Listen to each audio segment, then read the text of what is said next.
Hello and welcome everybody to another episode of the cEDH cast. My name is Ian, and with me as always is my co-host Braden. Hello everyone. On this week's episode, we are going to be talking about when you first start in the format, the pieces you need to pick up to be a competitive EDH player. But before we get into our main topic today, we have a patron shout out. Braden, hit us up. All right, our patron this week is Ron Schiller. Thank you, Ron Woo-hoo. Schiller. Thank you for being a patron. You are a $1 patron, which is the patron tier. And we appreciate everything that you've done to help us get to this point. Thank you so much. Yeah. We appreciate patronage really on any level, and thank you so much for all those people, once again, continuing to support us during these hard times.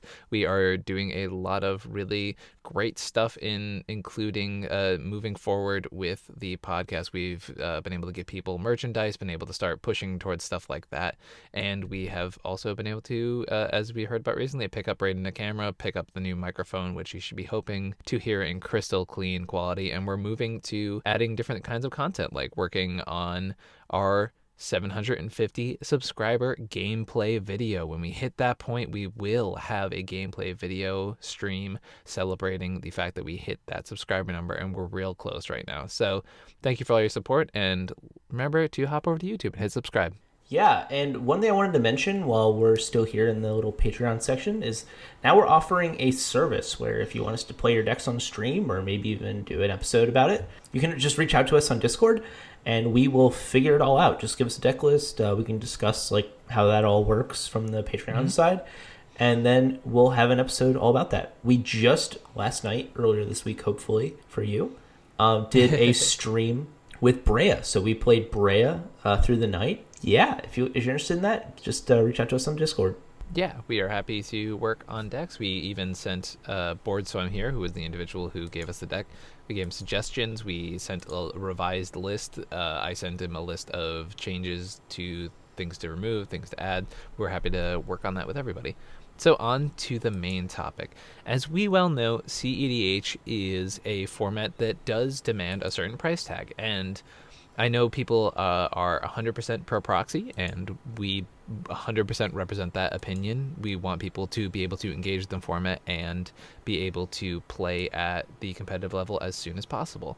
There are, however, cards that you can pick up, and if you're someone like myself, and I know Braden, you're the same way, like we love having the cards in our hands. So let's talk about getting into the format. Not only just the cards you should be looking towards, but like, you know, realistically picking up cards on the way into the format. And while we're talking about proxies for a second, if you go to an organized or a sponsored tournament in any sort of setting, I have played a budget deck in a tournament setting, and it was nice to not have to rely on a proxy to be able to participate in these tournaments. So, you know, kind of, especially when we're looking at budget lists, that's something to kind of think about when we're talking about some of the choices here. So, Braden, do you want to start us off? So one of the first things you'll need to do when you're thinking about buying into the format is look at what kind of decks tend to be more affordable and what kind of decks seem to tend to have their staples transfer on to other decks. And the green decks in our format are both more affordable, and the staples move over from one deck to the other, and then from one archetype to the other. So the great example of that is cards like the Llanowar Elves, Finhorn Elves, the Noble Hierarchs, the Deathrite Shamans, all those, any type of dork, any type of green tutor, like Finale Devastations, Green Sun Zenith, Court of Calling, like a lot of those cards either are budget replacements in other decks or they are core cards in other decks. So in some decks, a Finale of Devastation might be a budget card. Well, not really a budget card, but just you having a Finale of Devastation replaces some other effect that you just don't own yet. Or if you're trying to build into like medium green, Finale Devastation is like a core card in that archetype. So picking it up for your Nissan deck or your Selvala deck or whatever you're building, it makes a lot of sense. One aspect of playing not green in the format from a budget perspective is that you lose a lot of the really affordable acceleration that you find in mono green. So, you know, your Arbor Elves plus Wild Growths, your early dork into maybe playing your commander in another dork, like those are extremely valuable tempo plays, and they allow you to get ahead in the game extremely early on. By losing those cards, you kind of have to pick up some other cards that are quite expensive. However, they allow you to open up towards basically Sans green once you get them, because the mana for decks that are not green is very similar across the board. So once you you have access to those Sans green decks, or just decks that aren't green, you have access. And so we have 4 cards here listed that I think are generally like must-haves if you're going to start building. They at least have to be long-term goals or must-haves somewhere early on in the process of building a deck. So those are Mana Crypt, Mox Diamond, Lotus Petal, and Chrome Mox. Now, Mana Crypt and Mox Diamond add up to probably around $500 in price alone, which is pretty intimidating. Closer to 400 these days, but yeah. It's pretty intimidating. But you can pick up one at a time, and you can do that based off of what kind of deck you're building. So if you're playing mono blue, I'd suggest Mana Crypt. It allows you to play many of your early rocks. It allows you to play some early plays like a turn one Rhystic Study or a Mystic Remora, using your rock then to pay for the upkeep cost for the first 2 turns. Where if you're interested in going to, like, let's say you wanted to play a Niv Mizzet deck or some other archetype that was not in green but was in multiple colors, Mox Diamond becomes more useful. You're able to it plays well into like a wheels theme as well when you're refilling your hand. It's also extremely powerful once you play like turn 2 rocks on turn 1, which helps you play your 4 mana commander, let's say, on turn 2. Very powerful. Right. Additionally, we don't have it included here, but if you want to play like Crom, for example, or Gitrog, like a 5 mana commander, you might want to play Mana Vault. That's another investment you might want to make. Unfortunately, that card did spike relatively recently, so it for a long time it was close to about $20, but it is pushed up a little bit. Yes. At the current moment. So one problem you might have if you don't pick up these early fast mana acceleration cards is that holding up interaction in the early game becomes increasingly difficult. It's hard to have your 2 mana counterspell up while progressing your game plan if you're just going land, go, land, go. So right. It's hard to actually just tap out for like on turn 3 for a Rhystic Study, right? You want to be able to have that sort of thing be leveraged earlier in the game. Yeah, and the Mana Crypts, the Mox Diamonds, Lotus Petals, Chrome Moxes, those all help you out with that. So once you've gotten to that point, you can actually start playing like the affordable interaction. So we're not talking Force of Will, Force of Negation, or Fierce Guardianship. We're talking Drown in the Lock, Counterspell, Delay. Those cards are all extremely powerful for their mana cost, but the problem is you need to have the mana to be able to play those spells, which is why we suggest purchasing the fast mana first.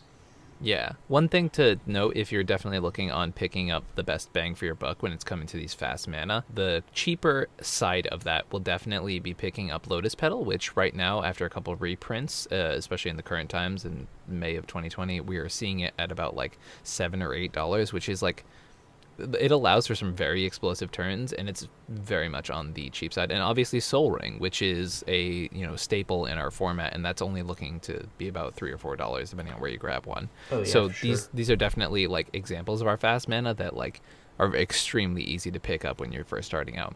Chrome Mox is not bad. I know there are versions available probably for like $30, $40, which is like, it is a reasonable chunk of money, but comparatively to say something like a Mox Diamond or a Mana Crypt, it's definitely easier to pick up. Now that you've kind of ascended into this realm where you have your Mana Crypt or your Mox Diamond, and you're able to play your affordable interaction, we kind of wanted to cover some of the common. I kind of mentioned a few of them offhand, but a few of the affordable interaction pieces. So, Swords to Plowshares, Wear and Tear, Force of Vigor, Nature's Claim. These are all extremely affordable cards, and they're all very powerful. Yeah. Along with a number of counter spells too, right? So like Dispel is a number of cents. Same with Dovin's Veto. It's a relatively new card, very cheap. Negate is a card that you can pick up in a bulk bin literally anywhere, and it's still a very powerful card.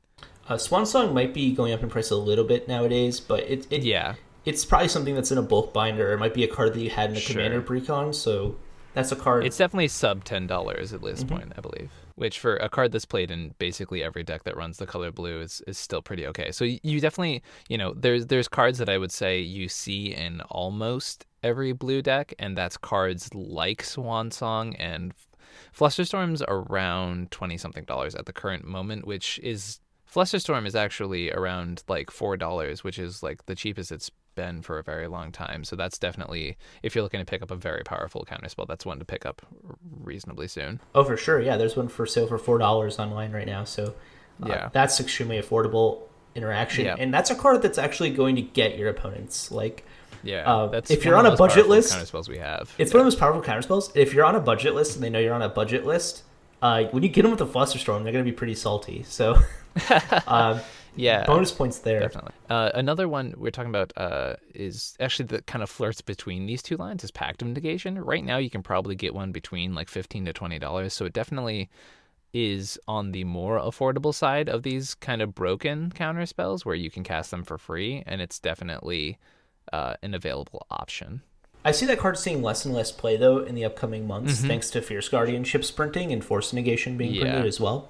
So I expect that card to get cheaper and cheaper. So if you're trying to play like an aggressive Storm deck in the near future, or like a hyper combo reanimator thing. Yeah. As long as you're playing, that card's better the more aggressive you're playing, and the less likely it is you're going to get another turn.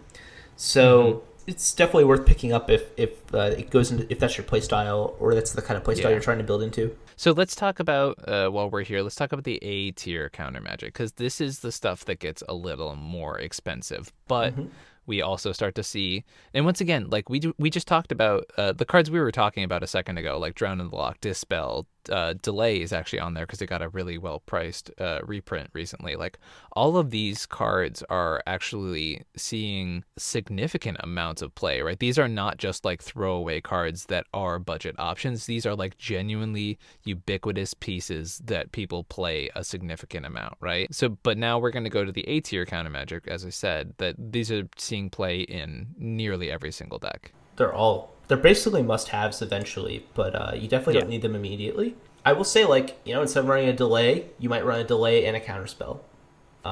Yeah. And one thing to note is there is like a kind of clear upgrade path. If you're playing, if you see a mana drain in someone's list, you can just replace that with a counterspell, and that's something you can work towards. I see that card getting reprinted eventually. It's not going to hold its current price forever. So yeah. So let's talk about some of those A tiers, right? So right now we have Force of Will, which is probably the like most staple of all staples, next to Mana Drain itself. We have Force of Negation, which I have to say is a card that one acts as a budget Force of Will. I know it's not like that much under the budget, but it's still there, and it is a very powerful effect. Force of Negation is not played in a lot of decks. It's better in decks that aren't on Pact Negation. Like that's the way of thinking it, right? Like I would play Force of Negation in a deck that I wasn't playing Pact Negation in most of the time. Now that we have so many options, where before that might not have been the case. The new Fierce Guardianship, it's hard to say where the price will land on this card, but it's extremely popular in both casual and competitive Commander. So it's brand new as the time of this recording, so it's hard to say where that's going to land, but it's probably going to be up there, to be honest, price wise. I expect it to hold at like $40 at least. So. That's what I'm thinking as well. From the prices I've been seeing, it looks like $40 is going to be the asking price for at least a reasonable amount of time. Which is, I mean, if you are playing a deck where your commander is out at a reasonable pace, it is extremely powerful. A free negate turns out it's really good. And while we're here, one thing I wanted to talk about is budget removal that is universal. So Braden and I were talking before the show about cards like Abrupt Decay and Assassin's Trophy, and these are like the premier removal spells in our format. Assassin's Trophy specifically is just an extremely powerful piece. Abrupt Decay actually received a couple of reprints and is down under 20, or sorry, is down under 10, and I think Assassin's Trophy is around 20, if not under that.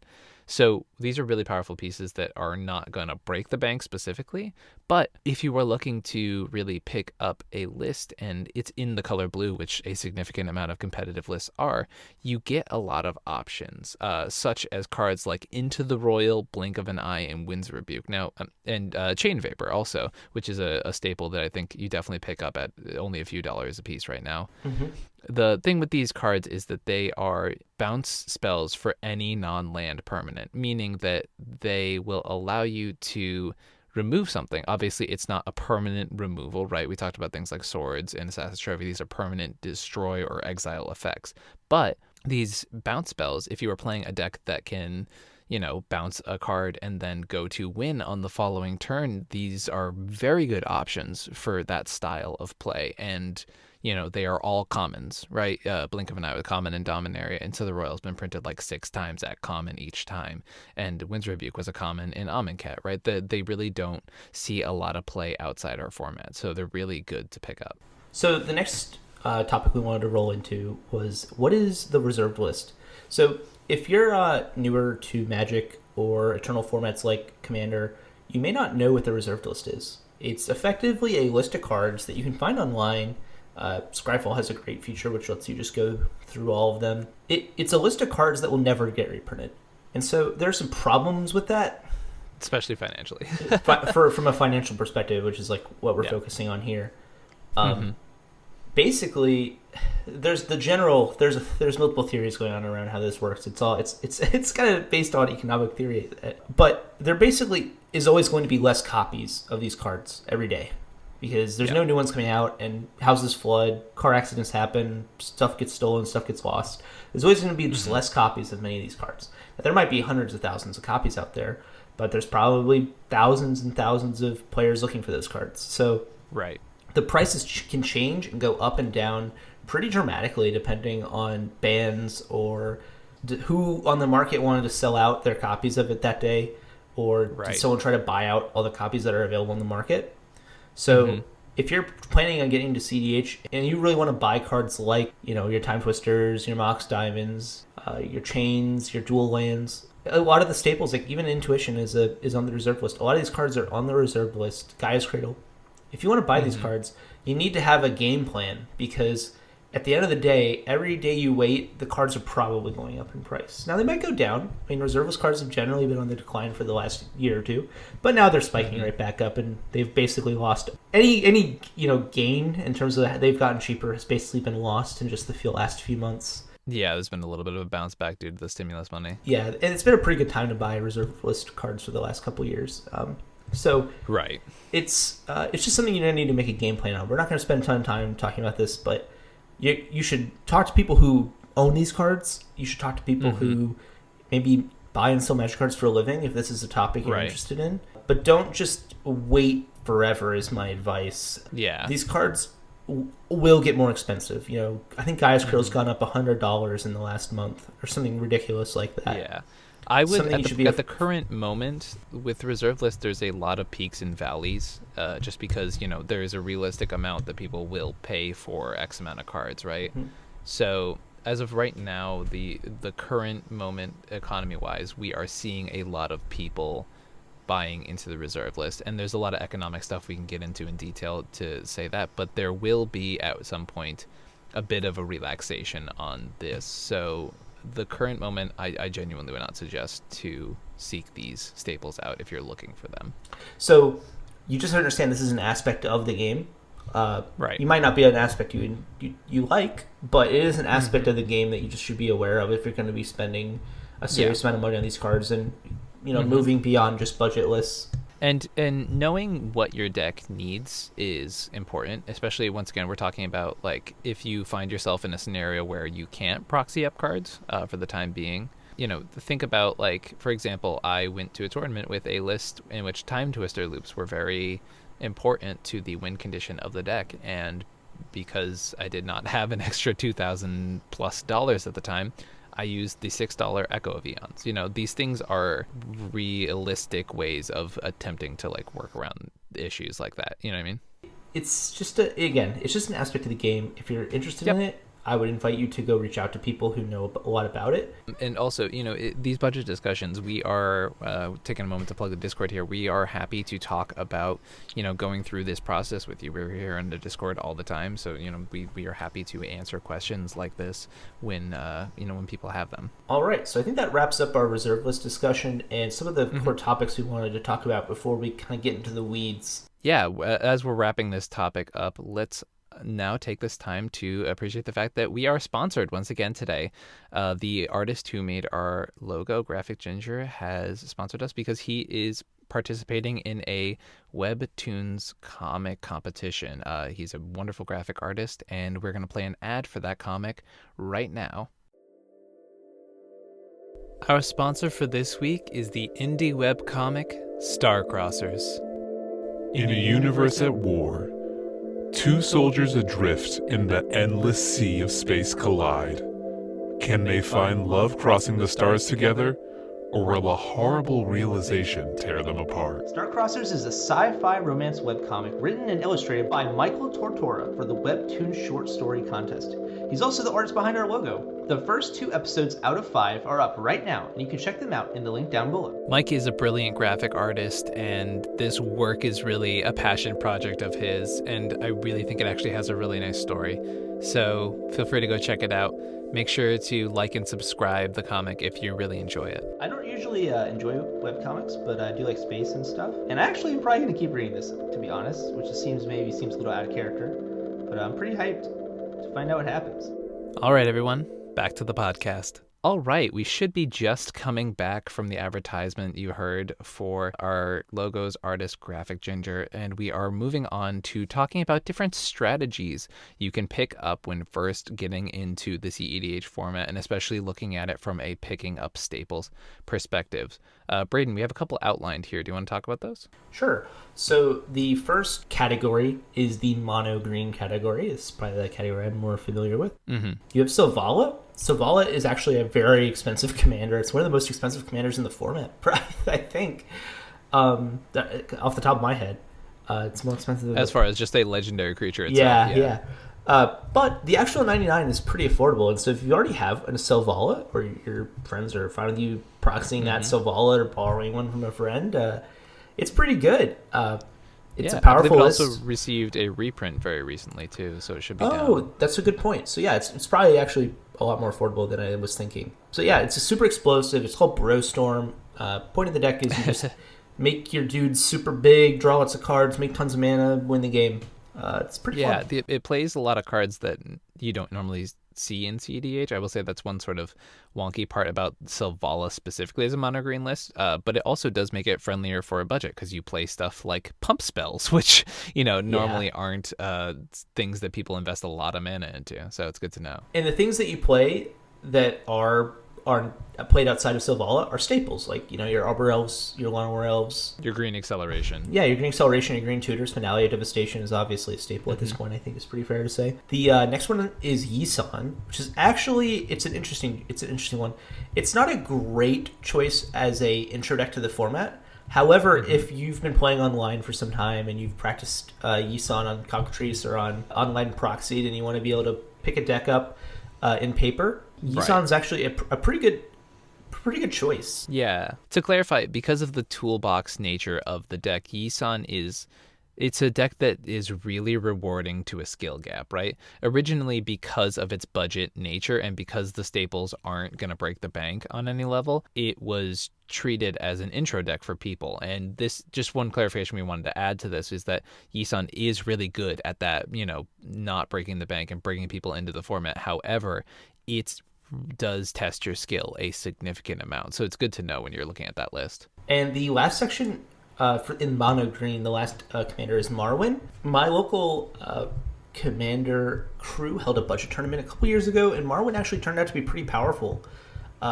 It goes infinite, kind of like Selvala, with quite a few untap effects. And it is a pretty big beater and can get into the combat step pretty easily. So yeah. It's not the best of these options, but if you wanted to be a little hipster, it's definitely something you can pick. Yeah, it's definitely not like the standard mono green cEDH deck, but there is a list on the database, and it's it's one of those things where like you play just like a lot of good elves, right? And that's it's a strategy that's also like you can easily pretty adapt from a casual commander standpoint, because a lot of people do play like fun elf ball decks, and this is sort of a competitive evolution of that. So the other perspective we have here is not starting from a mono green perspective, but a mono blue perspective. So it's funny that we bring these up as sort of the intro points, because good friend of the show Matt actually started out playing Yisan. That was how he got into our format, and we started at about the same time. And I started out playing apart from the blue-black Scepter deck I tried for a little bit, I was mostly playing my mono-blue Fibblethip deck. So we have these real-life examples of both people who are now like very integrated into our format, but starting out at these different axes. So I want to talk about mono-blue right now. So Fibblethip, as we talked about, it is a relatively budget-friendly list because you are playing mono blue and not the green acceleration. One of the first things that I did push for when playing that list was picking up my Mana Crypt. It was a very early pickup for me because I felt like that was, when you're playing blue and not green, the artifact acceleration is definitely something that you'd be pushing for. However, the other stuff in the deck is not that bad. So, I was able to play cards like Dispel and Counterspell and, all of these very, very cheap blue spells, right? The stuff I was talking about earlier. I was playing both Into the Royal and Blink of an Eye, which was, all of this, half of the list is these 20-cent removal spells, right? Or counter spells, and a lot of stuff like that starts to add up. You know what I mean? When you're buying staples like Ponder, Preordain, and Brainstorm, like you just have all of these cards now that you are going to see in 99% of the decks you're playing in a competitive format. Another one of these decks is Urza. Urza is obviously the new kid on the block, but it is a very powerful list. Urza is one of the stronger sort of monocolored cEDH decks we have in our format. So knowing that it is quite powerful. You can really start with a lot of these cheaper artifacts. You can play things like Arkham's Astrolabe and all of the baubles that cost, less than $1 each, maybe except for Mishra's Bauble. You can play stuff like that. Urza definitely is one of those decks that you probably will need a Mana Crypt because the idea of that deck is that you get Urza out very quickly. So when you're playing from a mono blue budget perspective, it's very, very easy to push your budget into these sort of expensive pieces like the Mana Crypt and the Mox Diamond and things like that, because the rest of the deck rewards you on a budget perspective because you are not playing a lot of very expensive cards in that sense. You're able to pick up things like your Mystic Remora for only a couple bucks, stuff like that. Your Heuristic Studies are, they just got a reprint recently. So a lot of these like very strong blue staples are not going to be the expense of the deck. And the last one we have here is Kefnet.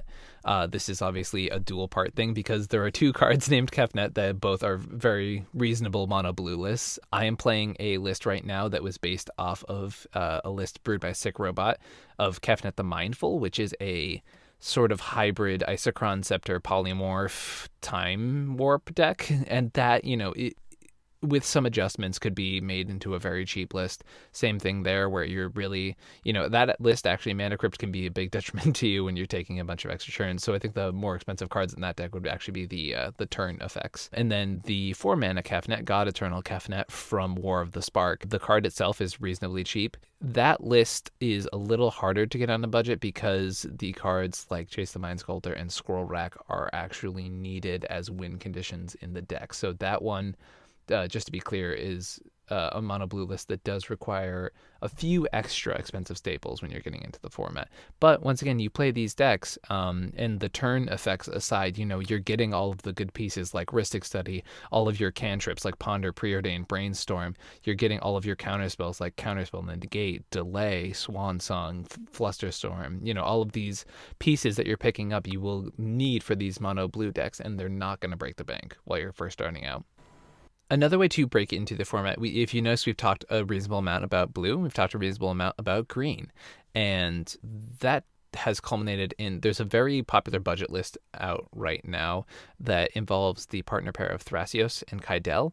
Unfortunately, Thrasios has spiked recently, so that card itself is probably actually one of the most expensive commanders we have right now, but Thrasios is an extremely, extremely powerful and an extremely prevalent commander in our format. So by picking up the Kydel half and making this blue-green, reasonably priced budget deck, you actually can do a lot of really great stuff in getting the pieces into transitioning into the format. So that's a really great place to start. And that's, these Scepter decks of being able to draw your entire library when you have a Thrasios out.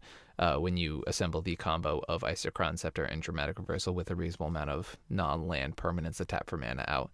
There are other decks that allow you to do that, such as Surku, which allows you to exile all your opponent's libraries, the Locust Gods, which allows you to draw your whole deck and also make that many locusts. There's a couple others that sort of fill in this. I know Una was popular for a reasonable amount of time. Now, Britton, you wanted to talk about specifically Gitrog Monster. Yeah, so what you might find is that a lot of the most powerful stuff going on in cEDH isn't necessarily accessible at the lowest power level. Like, if you look at a lot of the stuff we've named so far, like Thrasios and Urza are probably the most powerful cards, like we've listed off. And even then, on a budget, Urza loses a few, but the most interesting things going on in that deck, it loses a lot of the power of like the counter spells. Although having so much mana that it can just play like counterspell, literal counterspell is like pretty good. And some of the problems that come from just being in blue-green means it's hard to tutor for your Scepter, for example, or it's hard to guarantee that you'll have enough cards to be able to like play out that grindy game in Thrasios decks without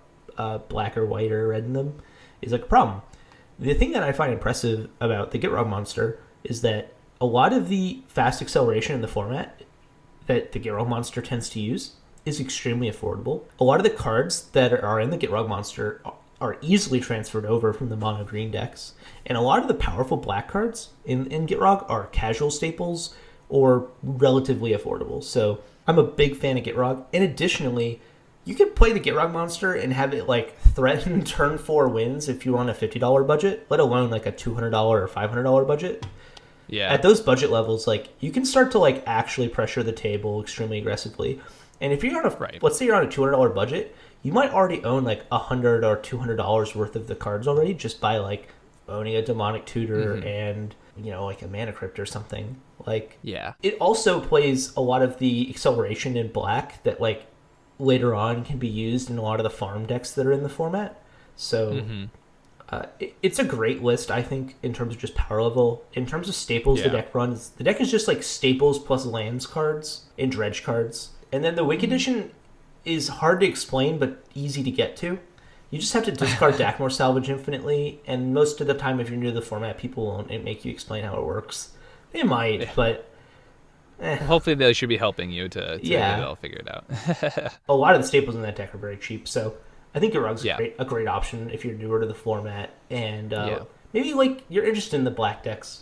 In our show notes, we have a series of featured budget lists. We're going to include some not only budget lists we have found ourselves while scouring through the internet. Dan from the Lab Maniacs has a series that he worked on for a long time. It is not as up to date as some of the lists we have there, but if you were looking for like some of the staples of our format, such as, he's got a multi-tiered budget Gitrog thing going on. There's a lot of really interesting stuff in there. Timmy T1000, who is the owner of the cEDH Nexus server, also is the owner of a Budget Brews server, and we have a link down below to budgetbrews.club, which is the place where they host all their lists. We also have his featured Kess list, which he played on Playing with Power recently, and you can actually see that deck in action, and it held its own very impressively. Also below, we will include the Playing with Power staples list. This is a project that the folks over at Playing with Power do every once in a while, and they update it as the format changes and updates. And basically, it is the most commonly played cards in our format, and it is updated through the cEDH decklist database, and they skim through that, see what the most played cards are, and then they have attached them in a list together. You can sort that list by price. So, going through there and saying like, okay, I am trying to pick up some of the staples of the format in general, period. You can really go through and say like, okay, maybe for like $100, I can pick up like maybe 80 something staples of our format on the cheaper side, right? Or this is like the top 100 cheap cards of our format, and go from there, right? So they won't always work together. You're probably going to get pieces from each deck, but if that is a way you want to tackle getting into the format, picking up some of the cheaper staples just to have in case you are, proxying half the deck and playing half the deck, that's a good way to tackle it. All right, everybody, that is the end of our discussion for today. Real quick before we head out, we can be found in a number of places, such as our Discord. We're happy to talk about things there. Once again, we are pushing for that 750 subscribers and up to the 1,000 subscribers on our YouTube channel, because it will allow us to monetize our videos and from there be able to put a lot of upgrades into the channel. So, please go over there. Subscribing is free. We're happy to talk to people on Discord. Feel free to join there. That's where you can see the announcements for all the projects we're doing. Our audio can be found on such places as Spotify, SoundCloud, and Google Podcasts. You can also find our videos over on YouTube, so please check all of that out. Thank you so much for joining us, and we really hope that this introduction topic was really good for people trying to get into the format. And for those who have been around for a while, maybe we can hope that it will allow you to bring someone else new into the format. We always encourage more people come into play. So thank you very much. Yeah, thank you for listening. I hope there was some information here that helped you learn more about the format or just more about Magic in general. Awesome, everybody. We hope you have an amazing week. Thank you for joining us here on the cEDH cast. Bye. Bye.